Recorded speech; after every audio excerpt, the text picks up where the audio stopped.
Muy buenos días. Distinguidas autoridades de la Universidad Nacional, participantes en este evento, colega, doctor José Domingo Pérez Gómez. Para mí es una especial oportunidad dirigirme al combativo pueblo arequipeño a partir del momento histórico en el que nos encontramos y vivimos. Es esta circunstancia de poner en un estricto balance lo que es la proscripción de impunidad versus los derechos de los investigados que nos llevan a hacer una serie de reflexiones importantes de cómo es que hemos venido operando como equipo especial, cómo se gesta el equipo especial y todas las consideraciones que tenemos que transitar como parte de nuestro trabajo. Van a ser seguramente muchas anécdotas vivenciales que se entremezclan con cuestiones de legalidad, pero que todas ellas tienen algunas condiciones básicas, estructurales, sobre las cuales es posible edificar lo que ahora significa, desde nuestra perspectiva, un inevitable momento histórico, reitero, en el que valientes fiscales, conjuntamente acompañados con una serie de sinergias de carácter social, están buscando nivelar también lo que es el enfrentamiento de investigaciones de muy alta envergadura, que además colisionan con aspectos de carácter político y social. Voluntad es una palabra que define el rasgo característico de los fiscales del equipo especial. Voluntad porque inevitablemente van a estar sometidos a enormes presiones. Voluntad porque además los fiscales del equipo especial tienen, desde la perspectiva de su condición de funcionarios públicos, las mismas condiciones de trabajo que cualquier otro funcionario, pero que sin embargo deben adicionalmente soportar los embates, la agresiva campaña permanente de desprestigio, sin tener, por supuesto, sino solamente la expectativa de su saber, de su conocimiento, de su intelectualidad y, por cierto, de sus valores personales, sin duda alguna. El respeto al trabajo de los fiscales resulta indispensable en lo que es la labor de la coordinación del equipo especial. Si no existe un aval de respeto a la autonomía fiscal, es imposible que este trabajo se pueda hacer. Y esa es la parte de garantía que presenta mi posición como fiscal superior y jefe del equipo especial. No lo es la de controlar a un fiscal, no lo es la de intervenir en sus decisiones, sino de respetar escrupulosamente sus estrategias, sus procedimientos y la necesaria a veces posibilidad de que se activen medidas cautelares, que siempre resultan siendo temas polémicos a partir no de la institución misma jurídicamente hablando, sino, por el contrario, de los personajes de muy alto perfil que están siendo, tal vez de manera inédita, sometidos a la acción de la justicia en base al respeto estricto de la legalidad. Porque el equipo especial siempre está sometido a la legalidad. No hay ningún requerimiento del Ministerio Público que no haya estado sometido a la judicialidad, a la pluralidad de instancias, al respeto estricto de lo que las normas de carácter sustantivo y procesal nos exigen. Entonces, en esa medida, cuando encontramos legitimidad en nuestro trabajo, no está necesariamente en fueros diferentes a los que son los de la legalidad, porque nosotros litigamos activamente nuestros casos y los litigamos contra todo lo que eventualmente puede manejarse como maquinarias dentro de los procedimientos de las estructuras de organización criminal. En esa medida, la espalda financiera de una organización criminal puede contratar a los mejores abogados. No solamente puede contratar a los mejores abogados, sino que también puede estructurar estrategias mediáticas de defensa, en donde nos tienen que posicionar ahora a los fiscales y al Ministerio Público dentro de un rol social también de balance, porque finalmente la posibilidad de informar sobre hechos que son transmitidos no de forma veraz resulta siendo una obligación en nuestro caso, porque las medias verdades y las mentiras son muchas veces parte de una estrategia mediática, en donde finalmente los fiscales siempre hemos adolecido de una presencia, y es por eso que ahora ustedes ven que hay fiscales que tienen que defender la posición del Ministerio Público, defenderla en todo fuero, esencialmente en el judicial, pero sin descuidar también de que la licencia social de una investigación de esta naturaleza tiene que venir acompañada también del deber de veracidad. Y por eso es que resulta vital e importantísimo que el periodismo en general, el periodismo de investigación, que tiene a dos distinguidas personalidades el día de hoy dentro de las ponencias, nos permita transmitir sin secretismos lo que la sociedad merece saber. ¿Por qué? Porque esta no es una tarea fácil, porque necesitamos necesariamente ser acompañados con una vigilancia ciudadana, y solo es posible ello si es que la sociedad en general puede estar correctamente informada.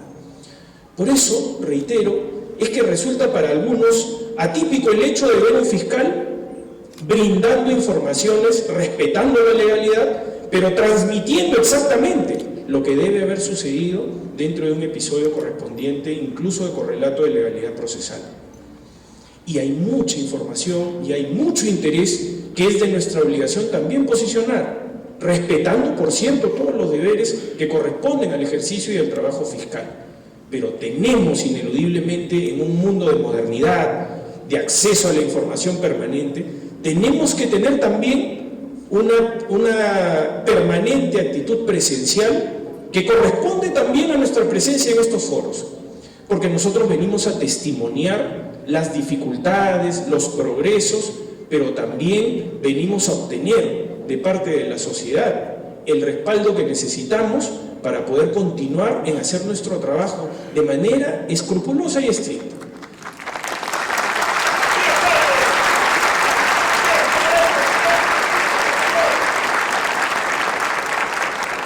De otra manera, las enormes presiones que tienen los fiscales del equipo especial, que reitero, tienen las mismas condiciones de trabajo que cualquier otro fiscal, pero han decidido, por voluntad, por perseverancia, por involucramiento, porque debo decir esto, a razón de poder parecer hasta poco elegante, los fiscales del equipo especial ganan un salario estrictamente igual al de cualquier otro fiscal, pero tienen que necesariamente soportar estas presiones, tienen que trabajar sábados, domingos, feriados, desatender a sus familias con todo lo que eso corresponde, ganarse múltiples enemigos de todo nivel, estrictamente en función de su compromiso.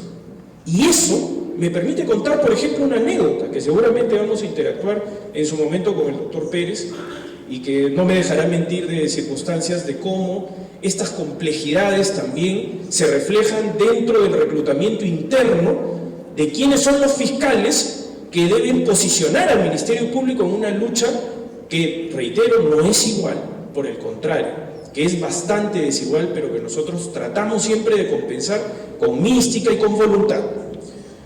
El proceso de reclutamiento de un fiscal es bien complejo dentro del equipo especial, porque sinceramente son muy pocos los que quieren trabajar en el equipo especial, porque, reitero, ganan exactamente lo mismo, están sometidos a enormes presiones, van a tener, por supuesto, que enfrentar a muchos enemigos propios de la litigación, y muchos se ponen de costado ante la necesidad de poder tener los mejores cuadros para enfrentar este tipo de retos profesionales, porque hay que asociar lo que les venía comentando respecto a que el dinero de la corrupción, el dinero del lavado de activos, con todo el derecho en alguna medida, pueden contratar defensas de muy alta calidad. Nosotros transitamos en el fenómeno de la litigación, que es un reto profesional permanente de capacitación, de estar a la altura de las circunstancias, que nos lleva a ese escenario en donde tenemos que en el fragor de la litigación también buscar convencer a los jueces dentro de una dinámica de contradicción y de contraposición, de dialéctica permanente con abogados de muy alta calidad. Y no voy a hablar de la ética profesional de un abogado, porque eso tiene que ver con el ejercicio de cada quien elige defender a quien tiene derecho a defenderse, reitero también. Pero sin embargo, los fiscales tienen un reto permanente en el que tienen que afrontar todas estas circunstancias humanamente. Y por eso es que el proceso de reclutamiento es muy complicado, porque reitero, es asumir todas estas dificultades que son consustanciales a nuestras labores. Y nosotros no podemos mentir cuando hacemos ese proceso de reclutamiento, porque tenemos que decir la verdad de lo que se sobreviene. Y la voluntad de las personas es puesta a prueba permanentemente. Entonces, la anécdota que les voy a contar es una relacionada con la presencia del doctor Pérez, porque de hecho revela las dificultades que son consustanciales, reitero, a lo que comentaba.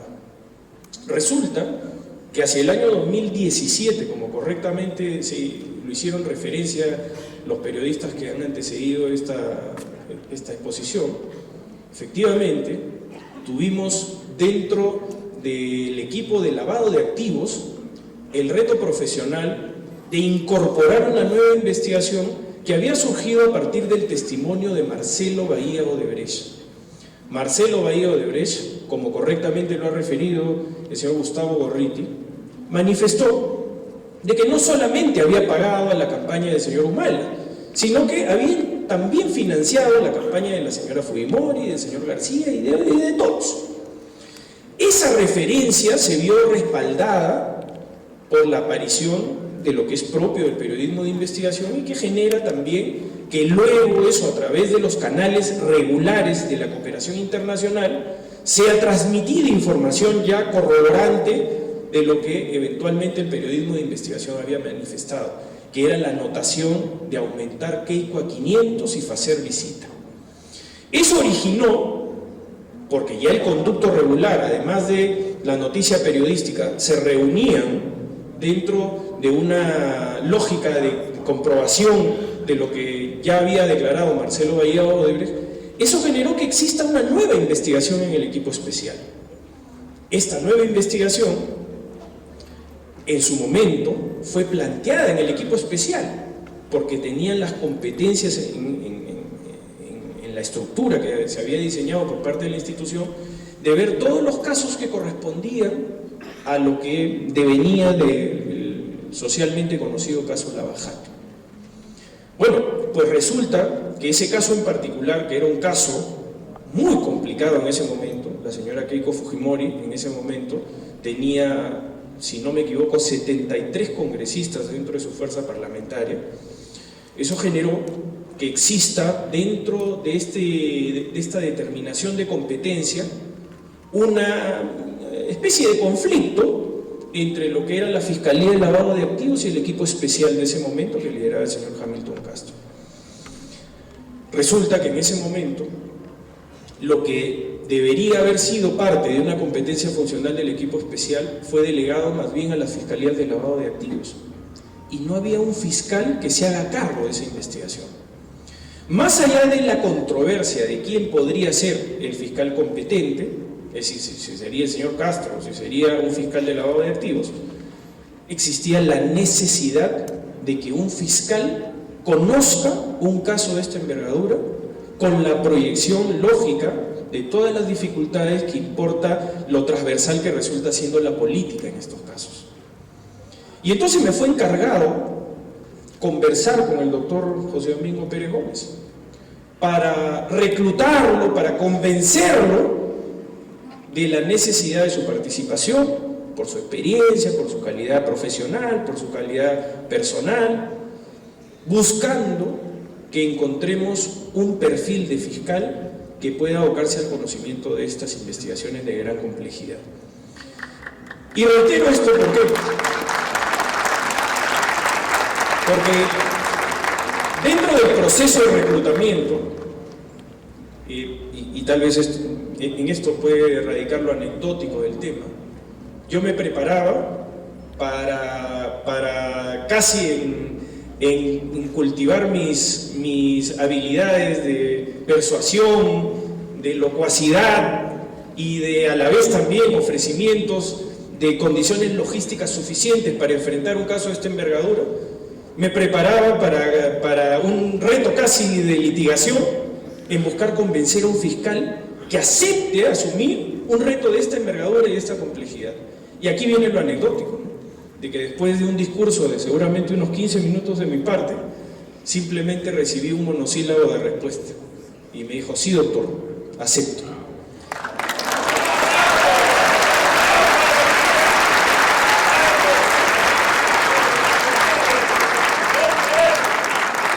Cuento esta anécdota y seguramente el doctor Pérez, en el momento de interactuar conmigo, no me desmentirá sobre las circunstancias de cómo se dio todo esto, porque no antepuso ni siquiera las condiciones logísticas que son siempre un parámetro propio de poder enfrentar una investigación de esta envergadura. Y así es que esto comienza, así es que la posibilidad de darle un envión, una fuerza propia a todas las investigaciones, nos llevó a posicionar aspectos que se relacionan con lo que es la estrategia fiscal en un caso de esta envergadura. El hecho de tener fiscales que son confiables, que son bien formados, que tienen la capacidad de enfrentarse a las mejores defensas legales, nos permite poder tener ya una estructura y una idea común de cuál es el camino correcto para poder deflagrar, para poder generar un derrotero, para poder tener un camino seguro en la averiguación de la verdad en un caso de esta envergadura. Y nos decantamos por una fórmula que en ese momento había sido más bien dejada de lado, que fue la de cultivar una relación sólida con el sistema de cooperación internacional brasileño. A partir del fortalecimiento, de la consolidación de estas relaciones que tienen que ver con conceptos esencialmente de diplomacia y de identificación de fenómenos comunes por los que también la justicia brasileña había transitado, y aquí hago un punto de referencia en que lo que ha pasado con nosotros, que hemos testimoniado en su momento, hostilizaciones, presiones, cambios de estrategias desde nuestra propia estructura interna, todas estas consideraciones, reveses incluidos a niveles judiciales, todo esto corresponde también a lo que en algún momento pasó en Brasil. Un antecedente interesante de lo que había pasado en la justicia brasileña era el llamado caso Castillos de Arena, que también hicieron referencia los distinguidos periodistas de investigación. Brasil ya había tenido un primer también revés. El caso Castillos de Arena, a través de la intervención judicial, había traído abajo no solamente una cantidad importante y valiosa de evidencia, sino también había logrado que la impunidad se sobreponga a la correcta administración de justicia. Pero la justicia brasileña perseveró, buscó otros caminos, y allí es donde se encuentra también convergencia con el periodismo de investigación en Brasil, y finalmente es posible plantear el famoso caso Lava Jato para algunos. Entonces, sobre la base de esas sinergias, el establecimiento de condiciones comunes, la fuerza de tareas de Curitiba, Lava Jato, se identificó con muchas de nuestras dificultades, y a partir de conocer a los fiscales que estaban involucrados en las investigaciones, surgió una inevitable también muestra de solidaridad, de simpatía, de fortalecimiento común de la velocidad, de cómo la cooperación internacional puede activarse, y en esas circunstancias es que se le pudo dar una velocidad propia también a lo que en la justicia brasileña había funcionado, que era el mecanismo de la colaboración eficaz. En ese momento nosotros no podíamos tener un contacto directo con la colaboración eficaz nacional porque por decisiones de la propia institución se había decantado por un procedimiento de negociación paralela con la empresa Odebrecht, dentro del Perú con la aplicación de toda la normatividad de las leyes peruanas. Entonces, nosotros empezamos a tener una serie de problemas internos que hay que verlos desde el aspecto autocrítico, porque éramos una misma institución con dos caminos claramente diferenciados. Por un lado, el equipo especial anterior, que se había decantado por tratar de estructurar una colaboración eficaz en el Perú con la empresa Odebrecht, y por otro lado estábamos nosotros buscando evidencia, buscando elementos fuera del país. Eso generó algún problema en determinado momento, al punto de que se congelaron las relaciones entre la justicia brasileña y el Perú, que es lo que finalmente nosotros como equipo especial y conjuntamente con el doctor Pérez heredamos en su momento. ¿Qué había sucedido? Lo que sucedió es que finalmente el deterioro de las negociaciones en el Perú reflejó también inevitablemente, porque la empresa Odebrecht era un delator premiado en el Brasil, reflejó también que las relaciones de cooperación internacional se resquebrajaran y se congelaran.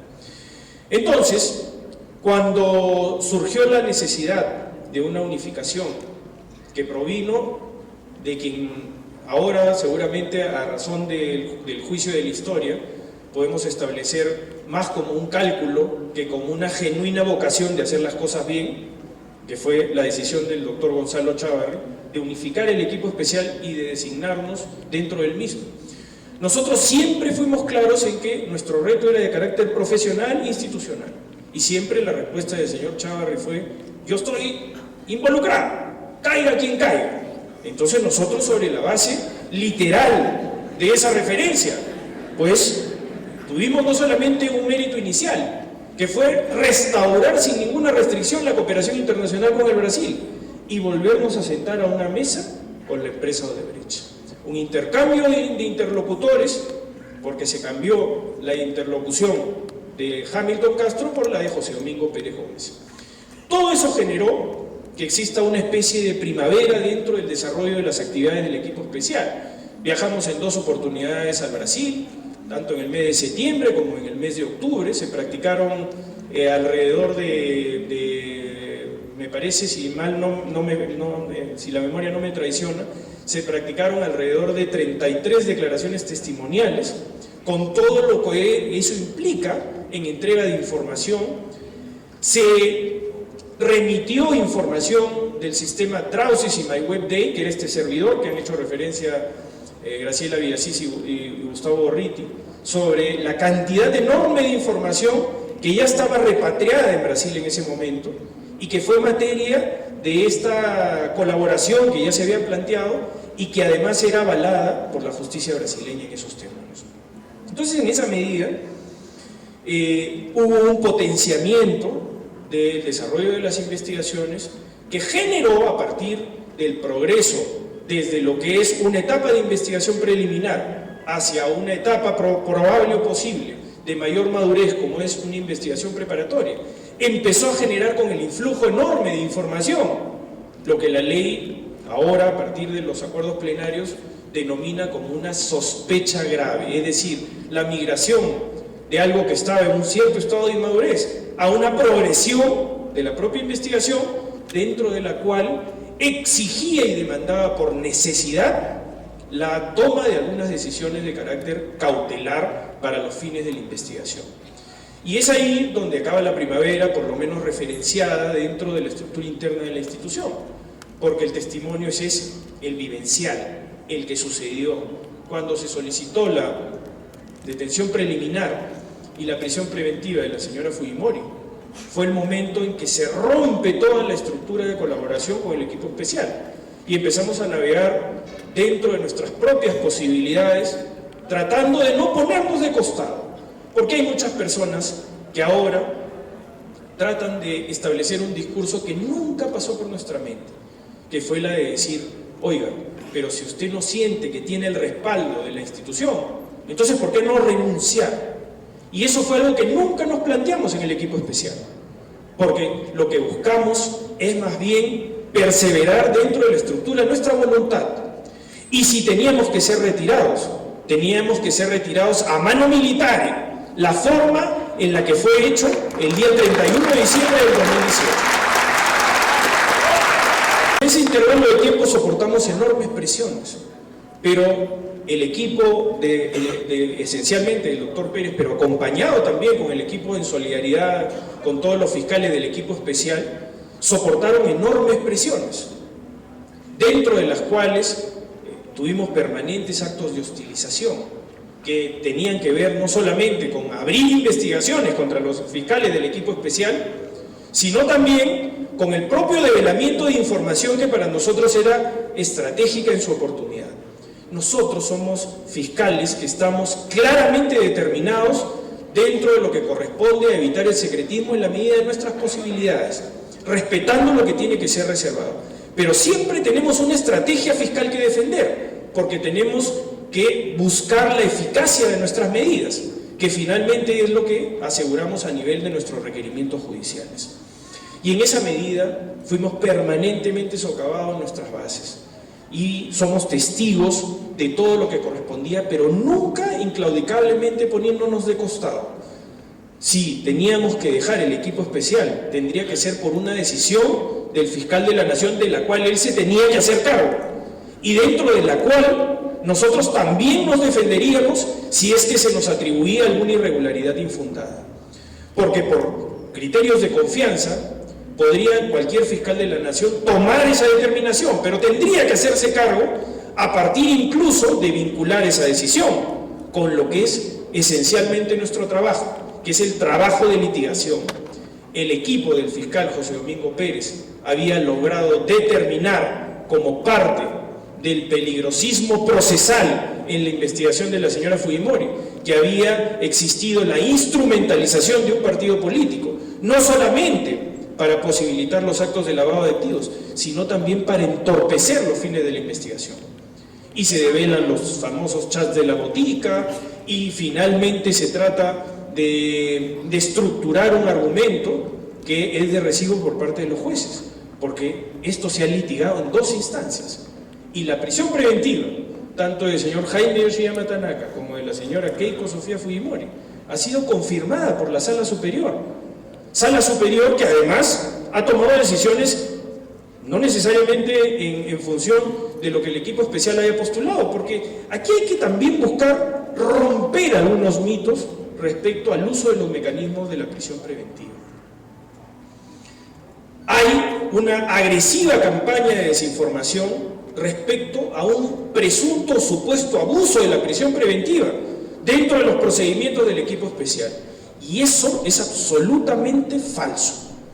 Prisiones preventivas que hemos solicitado no siempre en principio nos han sido otorgadas o concedidas. De hecho, en el caso de la señora Fujimori, solamente fueron confirmadas las prisiones de la señora Keiko Fujimori y del señor Jaime Yoshiyama. El resto están libres. Lo que quiere decir que nosotros nos sometemos a la judicialidad, es decir, nuestros procedimientos están dentro del escrupuloso respeto de la legalidad. Cuando tenemos que plantear un mecanismo, lo planteamos, pero siempre nuestra pelea y nuestra lucha es dentro del respeto estricto de la legalidad, sin ningún abuso, y el dato va a ser objetivo, porque la estadística sirve, tal vez, el primer momento en el que hemos afrontado estas circunstancias en el caso del señor Humala Tasso, que el Tribunal Constitucional fue quien lo liberó a través de una sentencia muy polémica de 4 votos contra 3, es decir, una resolución bastante complicada, en donde se flexibilizó absolutamente la prisión preventiva. Pero desde la crítica de una resolución judicial y desde la crítica de una función jurisdiccional como ejerce el Tribunal Constitucional, nosotros por supuesto que no estamos de acuerdo con una serie de aspectos dentro de esa sentencia. Y creemos que obedecen también, dentro de las circunstancias de lo que transitamos, a buscar establecer dentro del camino jurídico que tenemos que recorrer en nuestro trabajo para que la fórmula de decisión sea una mucha más complejidad. Es decir, ahora, por eso, tenemos casi juzgamientos en las prisiones preventivas, cuando el juicio de persuasión anterior era de bastante mayor posibilidad de persuasión en menores argumentos. Entonces los fiscales ahora estamos obligados, para pedir una prisión preventiva, a tener dentro de un juicio cautelar de prejuzgamiento una sospecha grave comprobada, es decir, abundante material respecto a la culpabilidad de los agentes. Entonces, por eso asistimos a un fenómeno interesante a la vez, porque estas circunstancias a veces terminan siendo una oportunidad. Y esa oportunidad lo que ha generado es que a partir de fenómenos como, por ejemplo, la posibilidad del acceso de la sociedad en general al desarrollo de las audiencias, ha determinado un interés propio de lo que significa el involucramiento de sectores de la sociedad civil para buscar justamente compensar lo que podría ser una agresiva campaña de medias verdades en general en la mediatización de la justicia. Sucede que, por ejemplo, el canal Justicia TV ahora tiene, para ponernos un poco en ambiente, tiene rating de partido de fútbol. Y eso es un fenómeno que nunca ha sucedido. Ahora visualiza el trabajo de los fiscales, el sacrificio, la fórmula en la que hay que enfrentarse a las defensas técnicas especializadas, lo inequitativo a veces que resulta ello, ¿no? Porque se habla de un principio de igualdad de armas, pero en la litigación vemos batallas de los fiscales versus un ejército de abogados, donde el fiscal está solo, pero tiene que enfrentar a 6, 7, 8 abogados consorciados que están dentro de ellos en estratégicas posiciones de defensa. El fiscal tiene que sobreponerse a eso, tiene que confrontar todos esos argumentos y tiene que encontrar el nivel suficiente de combatirlos.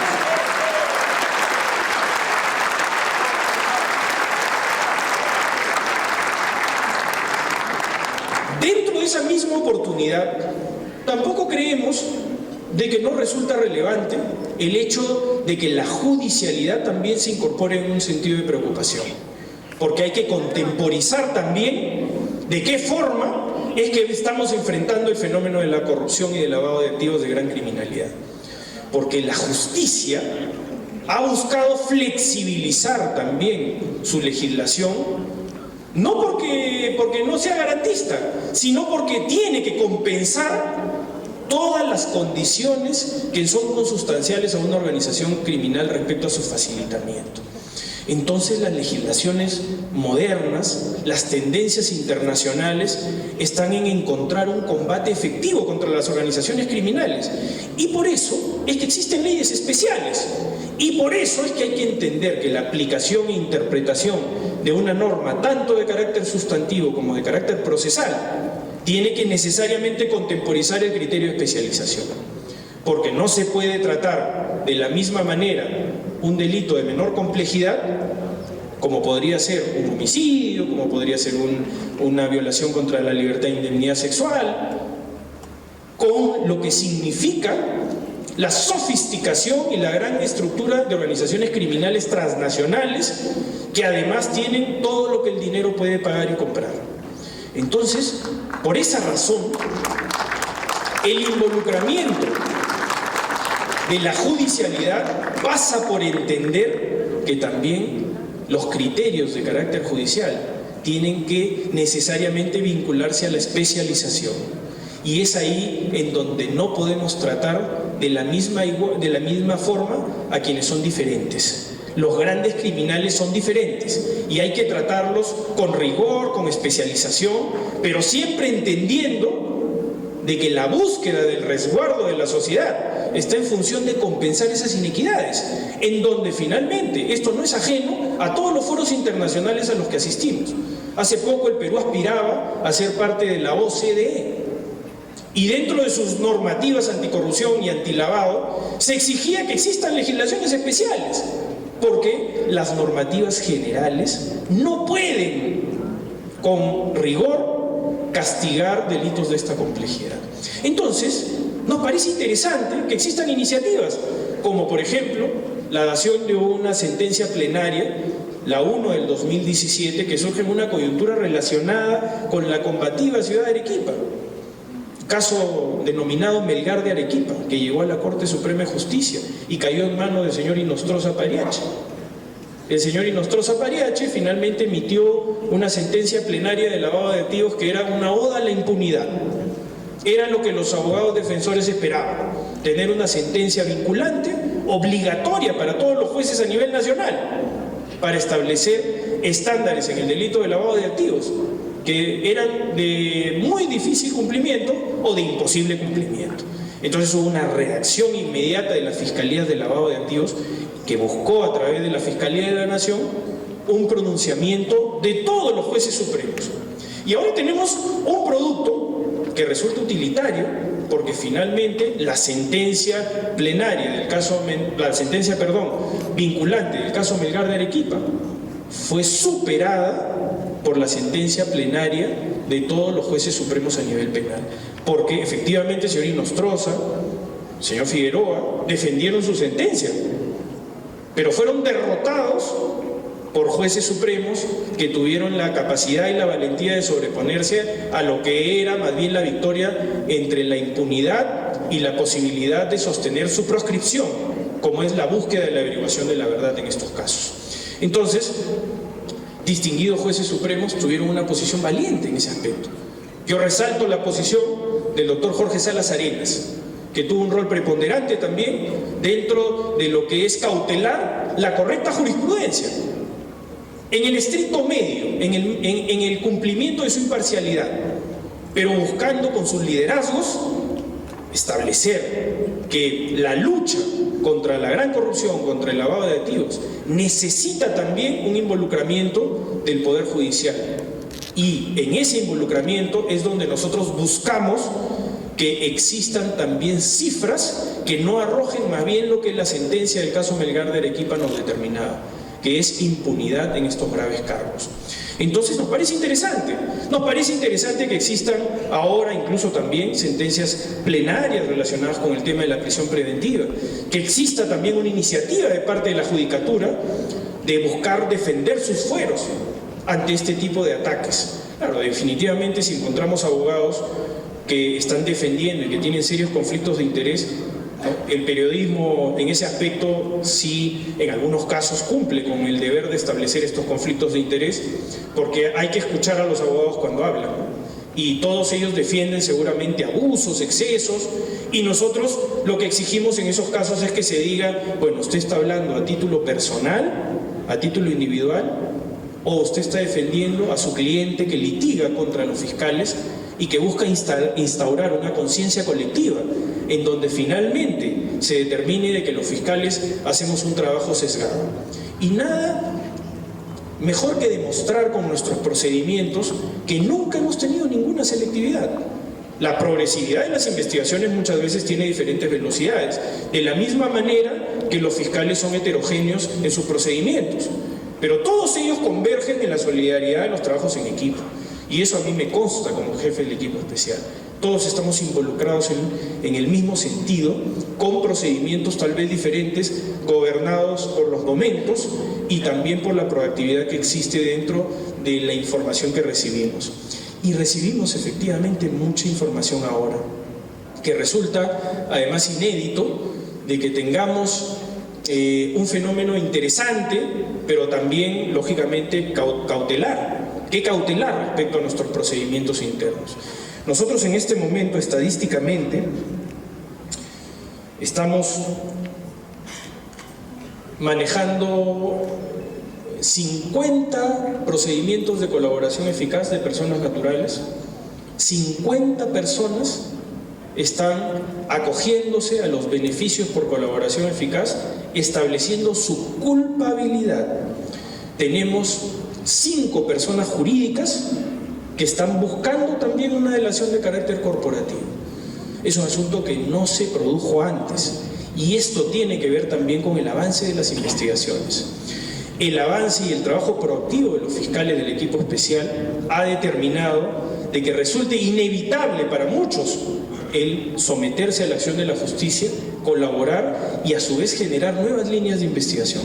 Por tanto, la planificación estratégica del equipo especial, que es un equipo relativamente reducido, que compensa sus carencias con voluntad, reitero, con perseverancia, con mística, pero es verdad que también es de muy difícil planificación estratégica, porque a mayores colaboradores eficaces, mayor cantidad de información. Y si hay mayor cantidad de información, entonces demanda también mucha mayor cantidad de personal, no solamente administrativo, sino también fiscal. Y volvemos al inicio de la tarea: reclutamiento de personas que quieran enfrentar estas circunstancias de tan difícil complejidad. De, además, tener que soportar, reitero, la necesaria afectación de su incluso vida particular y vida privada, porque la vida de todas las personas en el equipo especial cambió porque tenemos que tener a veces cuidado con nuestra vida en general por criterios de seguridad. Tenemos que habituarnos, pese a que contamos siempre con la facilidad de la Policía Nacional, pero siempre hay una invasión a la privacidad familiar, personal. Tenemos que dejar a nuestras familias por espacios de tiempo porque tenemos que viajar al extranjero. Cuando hay medidas cautelares, realmente el equipo no duerme y tiene pues un involucramiento que corresponde a un estándar que no es el habitual en el trabajo. Entonces eso hace mucho más complicado que existan personas que acepten venir al equipo especial, porque sus estímulos están relacionados estrictamente con sus convicciones. No hay ningún otro estímulo. Más bien hay solamente dificultades y cuestiones bastante difíciles de entender. Nosotros ahora estamos en un proceso de nuevamente fortalecernos, porque a esta sumatoria de colaboraciones eficaces, a esta sumatoria de evidencia nueva que vamos recabando en el equipo especial, se le tiene que añadir necesariamente un fortalecimiento. Y tenemos que crecer. Y a veces eso no es entendido por el gobierno incluso central, porque cuando la señora fiscal de la Nación, que es portavoz de nuestras necesidades logísticas, que ahora sí nos ayuda, lo que no teníamos antes dentro de la institución, que ahora más bien busca conseguir nuestra logística suficiente para hacer nuestro trabajo, la señora doctora Zoraida Ábalos muestra una preocupación permanente por tratar de respaldarnos y de permitirnos hacer nuestro trabajo. Y en las conversaciones que tenemos sobre estas circunstancias, se determinan las dificultades de también comprensión respecto a la naturaleza del trabajo que hacen los fiscales del equipo especial. Los fiscales del equipo especial no hacen un trabajo a destajo. Lo que hacen es un trabajo de muy alta complejidad. Por tanto, no puede ser medible en términos numéricos o estadísticos de cuánto es lo que producen, sino de la naturaleza propia de la información que tienen que procesar, que tienen que evaluar y que luego tienen que presentar ante un juez. Entonces, eso, después de muchas batallas, seguramente muy difíciles y complejas por parte de la señora fiscal de la Nación, se ha logrado conseguir un presupuesto que nos va a permitir establecer una segunda fase, también agresiva, respecto a la información que ya tenemos y poder crecer en el equipo especial y plantearnos la posibilidad de poder incluso mejorar en encontrar que el plazo razonable de una investigación siempre sea el menor posible, porque nosotros no tenemos ninguna satisfacción en privar de la libertad a nadie preventivamente.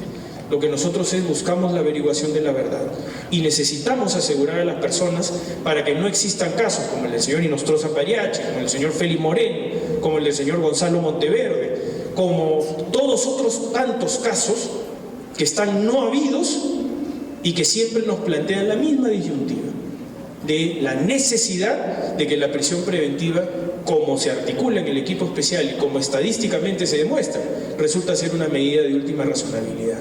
Reitero la cifra para que quede claro: en el equipo especial hay 483 investigados y solamente hay 22 personas con prisión preventiva. Así que el argumento es un argumento mentiroso, es un argumento que no vale para relacionarlo con lo que podría ser una estadística numérica. Entonces, el reclutamiento nuevamente nos va a plantear los fiscales que estamos tratando de asociar a esta dinámica, de contagiar también que los fiscales del equipo especial busquen establecer dentro de sus procedimientos internos el aminorar el tiempo razonable dentro del cual las investigaciones se deben llevar a cabo. Nosotros muchas veces pedimos 36 meses de prisión preventiva, pero ese es un plazo expectaticio. Nosotros buscamos de que sea de otra manera, tratamos de razonablemente hacer nuestro trabajo, pero tenemos logístico, y también con el trabajo de los abogados, que muchas veces hacen defensas técnicas obstruccionistas. No digo que sea en todos los casos, pero en algunos casos sí hay una búsqueda de obstruir la acción de la justicia y que busca que, más bien dentro de las defensas legales, como evidentemente hay abrumadora carga de culpabilidad, busquen más bien diferir ese tipo de pronunciamientos para generar escenarios paralelos. Esos escenarios paralelos son los que corresponden a los blindajes de naturaleza política, a los de cambios de tendencia de lo que puede ser la aceptación de los procedimientos de carácter judicial. Entonces, ganar tiempo termina siendo una estrategia dentro de la legalidad también, pero que perjudica nuestro trabajo. Nosotros, como tal, siempre litigamos buscando de que la averiguación de la verdad se resuelva en un plazo más breve posible. En ese camino nos encontramos con dificultades, con tareas permanentes, con retos profesionales que van a buscar necesariamente otros horizontes seguramente, porque las investigaciones en este momento siguen generándose con nuevas hipótesis, y buscamos de que hacia el futuro ya empecemos también a tener los primeros resultados concretos de lo que es un esfuerzo que viene de hace algún tiempo atrás. En esa medida, por ejemplo, estamos en condiciones como equipo especial de anunciar un nuevo pedido de extradición en el caso del señor Alejandro Toledo, porque ya está culminada la acusación en el caso Ecoteva, que va a ser presentada inmediatamente al órgano jurisdiccional durante esta semana y que va a generar un nuevo pedido de extradición contra el señor Alejandro Toledo por las adquisiciones inmobiliarias que colocan plata en la vida.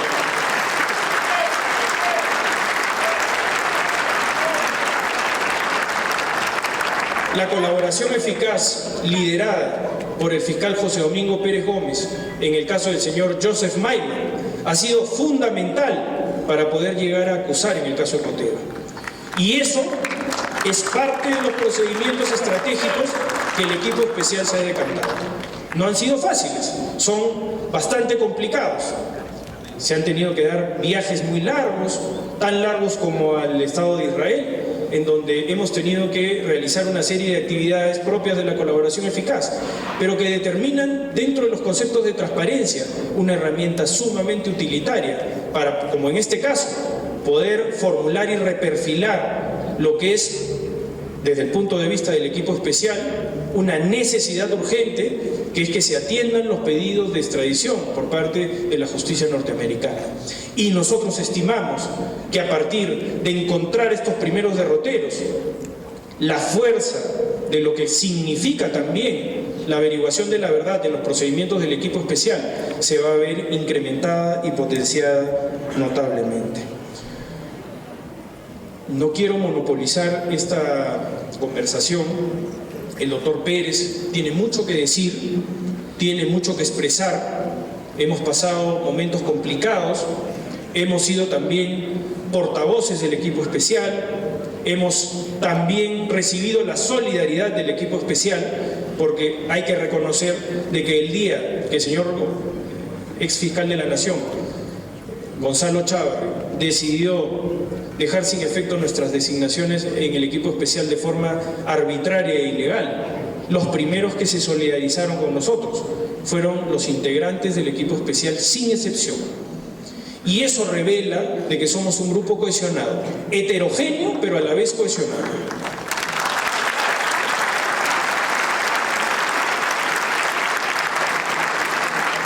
Y termino mi presentación agradeciéndoles mucho la gentileza a los organizadores y a ustedes, público presente, por escuchar este testimonio que no tiene que ver estrictamente tal vez con cuestiones de discusiones académico-legales. Nuestros foros son los de la litigación y ahí nos van a encontrar sólidos. Hemos venido más a establecer un carácter vivencial de lo que es nuestro trabajo, de lo que es la necesidad de nuestro fortalecimiento y afianzar las bases de lo que corresponde a una segunda oportunidad dentro del trabajo del equipo especial, que es la de, a partir de su fortalecimiento, aprovechar los mecanismos de la cooperación internacional y de la colaboración eficaz dentro del país, que tiene dentro de un mejoramiento de la legislación un instrumento de carácter utilitario y eficaz, como su propio nombre lo dice, para los fiscales que lleguen a la averiguación de la verdad. Es negociar con culpables. Somos cautelosos de lo que los culpables pueden decir. Tenemos un deber de comprobar todo lo que se nos dice, pero también es verdad que accedemos a prueba de muy difícil consecución, y eso determina que ahora los límites de la averiguación de la verdad están franqueados más bien por la posibilidad de que la estrategia fiscal alcance con el brazo de la justicia a quienes cometieron graves delitos de corrupción y de lavado de activos en el país. Y la convergencia del periodismo de investigación con la labor de la Fiscalía nos permite establecer también puntos de encuentro respecto a lo que es el trabajo fiscal cotidiano. El hecho de que se haya revelado el caso Lava Juez, que ahora se asocia al caso Lava Jato, nos permite establecer también líneas de investigación comunes con valientes fiscales que en su momento se han enfrentado a también grandes presiones, como son las fiscales del Callao, la doctora Rocío Sánchez y la doctora Castro. En esa medida, mi reconocimiento, mi respaldo como fiscal y el compromiso inquebrantable de que nosotros estamos para contribuir también como un equipo dentro de una misma convicción y causa, la de buscar que a través de nuestra conducta proactiva contribuyamos a la sociedad con un mejoramiento no solamente de las condiciones de trabajo de los fiscales y del propio Poder Judicial, sino también asociar esto con lo que es indispensable dentro del marco jurídico, que es la proscripción de la impunidad, y que estas circunstancias complejas, ilícitas, no se vuelvan a repetir nunca más. Muchas gracias.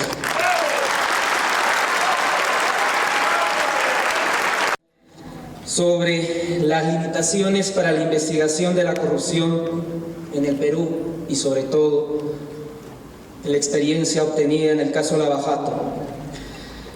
Voy a abordar en estos minutos 5 aspectos. Una breve introducción, la virtud del fiscal en el equipo especial, brevemente el proceso de colaboración eficaz, el develamiento de la corrupción judicial y por último algo que creo de que se ha venido ya tratando, la movilización social para la lucha contra la corrupción e impunidad. Primera parte, introducción. Llegar a conocer el caso Lava Jato me abre la oportunidad de recabar experiencias de vida que puedo ahora transmitir. Pido disculpas al auditorio si no hablo de aquella que traten aspectos puntuales o específicos vinculados a las investigaciones o procesos en sí. Mi justificación: los investigados y procesados, sus abogados defensores, todos aquellos interesados en que la corrupción se mantenga en el país, están ávidos en buscar sacarme de las investigaciones o procesos por alguna frase o comentario que haga en foros académicos o medios de comunicación. Por ejemplo, ejercer mi derecho constitucional a la libertad de opinión por haberme expresado en entrevistas a medios de televisión y decir que me sumo a la mayoría de peruanos que opinan que el actual Congreso de la República no nos representa, ya está siendo satanizado.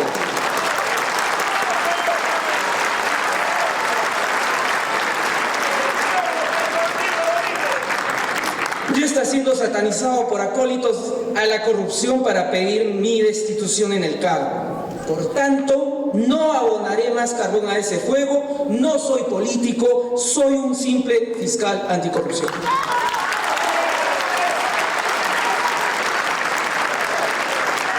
Segundo aspecto, virtud del fiscal en el equipo especial. Coraje. No debería ser difícil definir esta palabra.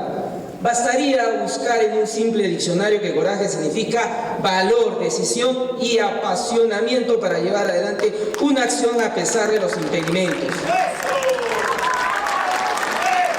Pero ¿cómo se le hace entender a un ciudadano que no conoce de leyes, de normas, de derecho, de tribunales o salas de audiencias, que la labor del fiscal no solamente es conocer la ley, sino también implica coraje para aplicarla?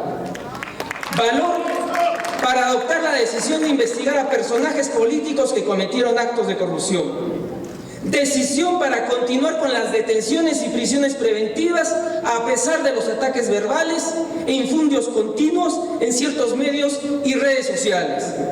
Apasionamiento para trabajar, no distinguiendo si es de día o de noche para sustentar un requerimiento en una audiencia.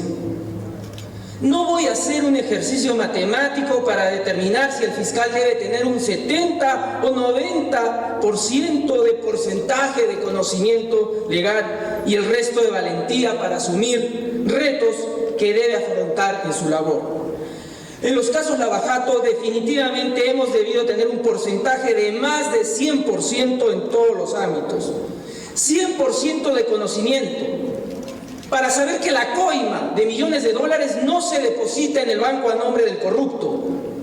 100% para saber que no se regalan millones de dólares en una campaña electoral política sin pactar favores y beneficios indebidos.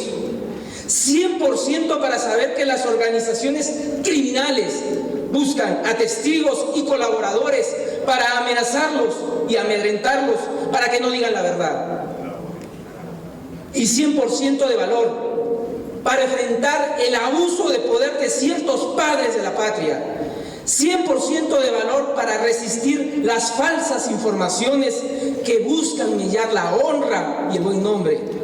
100% para denunciar al ex fiscal de la Nación y sus interferencias.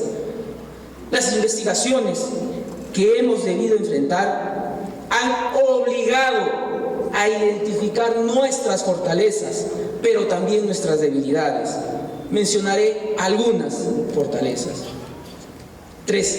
El proceso de colaboración eficaz. Mecanismo establecido por ley que estimula a quien delinquió a que delaten a sus cómplices del crimen. ¿Quién podría negar las ventajas de la colaboración eficaz o la delación premiada? El criminal reconoce su crimen y echa a sus compinches a cambio de obtener los beneficios que señala la ley. ¿Quién podría negar las ventajas de la colaboración eficaz o la delación premiada? El cómplice del crimen, el compinche que no quiere que lo delaten, el corresponsable del delito que busca obstruir la acción de la justicia. Acuérdense, en el crimen de la corrupción son dos partes las que intervienen: el funcionario corrupto que vende su función y el privado corruptor que compra la función. Con la colaboración eficaz se logra que el uno delate al otro. Por eso no podemos ser ingenuos al creer que esos juristas y opinólogos interesados que en canales de televisión y radios van vendiendo el discurso que en el Perú pierde con la reparación civil de la colaboración eficaz. Falso. Son los corruptos que emplean a esos interesados para que los protejan en los medios de prensa con su verbo adornado y nos confundan. Para la eficaz lucha contra la corrupción y la impunidad implica adoptar nuevas formas para procesar los crímenes. La colaboración eficaz es una de ellas y que ha logrado el mayor éxito. No es perdón judicial, es compromiso y obligación del delator para que colabore con la justicia. Solo así la justicia llegará. Cuarto, el nivelamiento de la corrupción judicial. El combate a la corrupción que lidera el equipo especial no hubiera sido posible, como lo dijo bien el doctor Rafael Vela, si las fiscales del Callao, doctoras Rocío Sánchez y Sandra Castro, no hubieran ellas descubierto la red de corrupción judicial denominada Lavajuez Cuellos Blancos.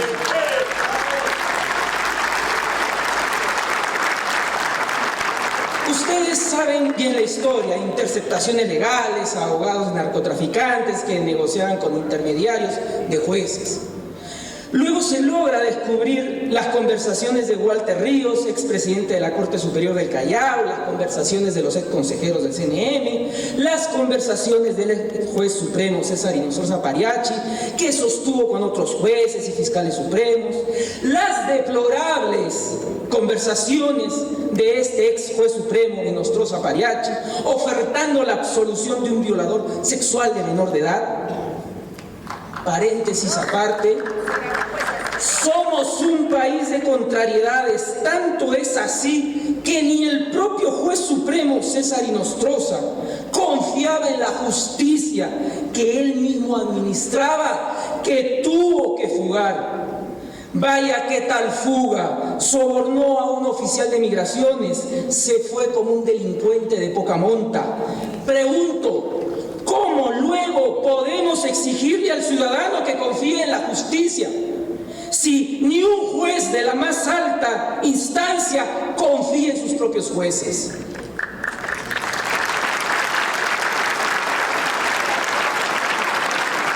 Tenía que tocar a los cuellos blancos o los hermanitos porque no es un hecho ajeno o aislado a los casos del equipo especial.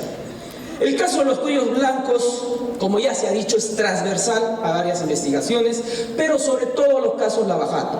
Pregunto, si no se hubiera develado la hermandad de jueces y fiscales que traficaban influencias, si hubieran conseguido los resultados favorables a la lucha contra la corrupción, definitivamente hubiera sido muy difícil o complicado. A pesar de tener jueces probos, honestos y valientes, como el juez Richard Concepción Carhuancho, que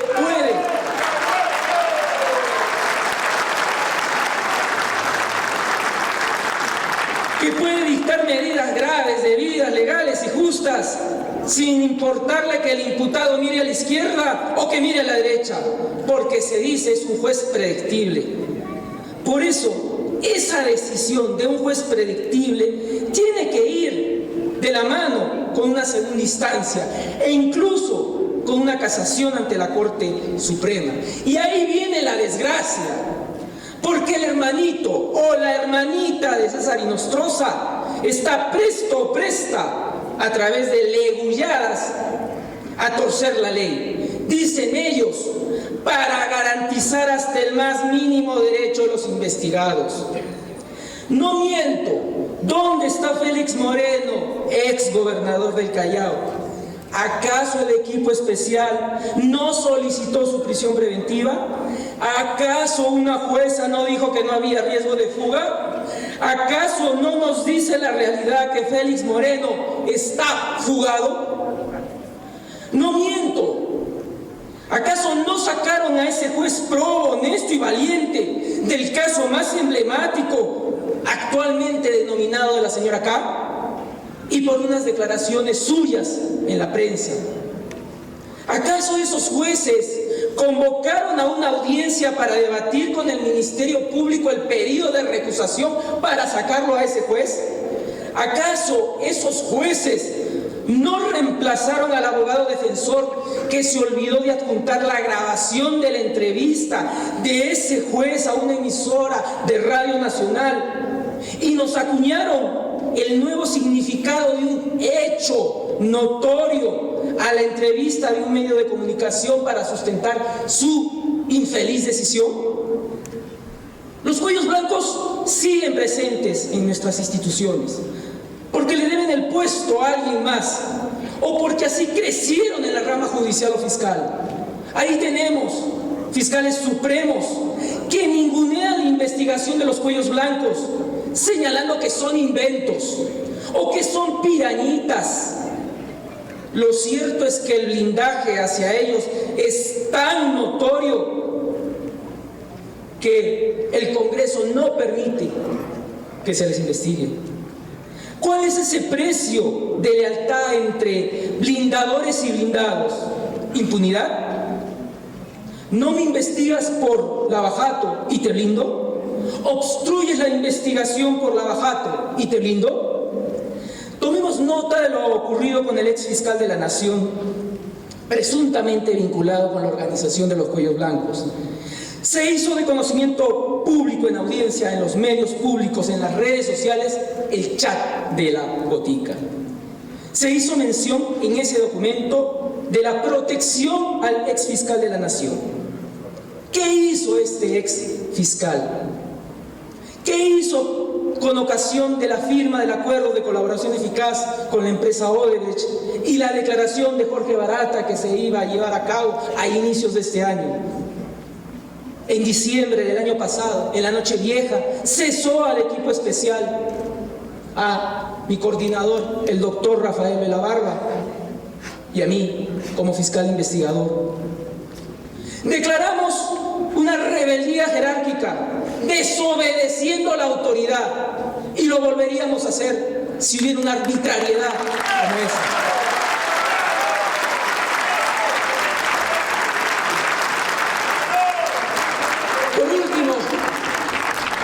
De impunidad, daré algunas ideas sueltas.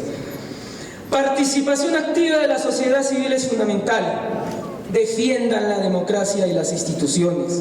Se acabaron los ciudadanos con privilegios en nuestro país.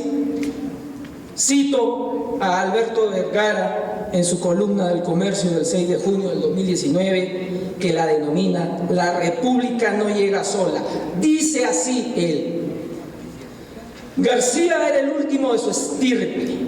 Becerril no pide mármol para sus baños por privilegio. Toledo no grita "paga carajo" por sentirse la aristocracia del poder. Son fascinerosos sin más. García, en cambio, consideraba incorrecto que la justicia se metiera con él.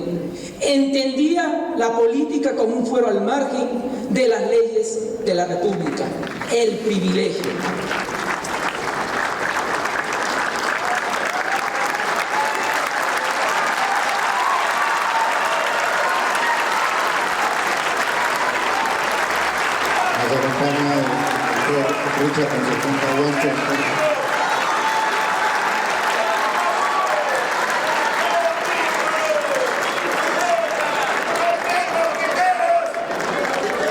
El 31 de diciembre del 2018, que obligaron al ex fiscal de la Nación a reponernos en el cargo. La ciudadanía ahora está informada, vigilante. Hay una participación activa de colectivos sociales y medios. Hay una cierta confianza con los fiscales. Cito al libro del maestro mexicano Ernesto Canales Santos, que en su obra "¿Cómo nos arreglamos?", testimonio del primer fiscal anticorrupción de México, dejado también por el Congreso de su Estado y destituido de su puesto por la casta política, en su libro señala lo siguiente: es importante tener una relación cordial y de respeto, con base a la verdad, con los periodistas. Nunca dejé sin desmentir lo falso, corregir lo erróneo, negarme a dar entrevistas o contestar sus preguntas en público o en privado. El equipo especial que lidera el doctor Rafael Vela da a conocer siempre nuestra labor a la opinión pública. Finalmente, entonemos un himno contra la corrupción. Muy amable, gracias.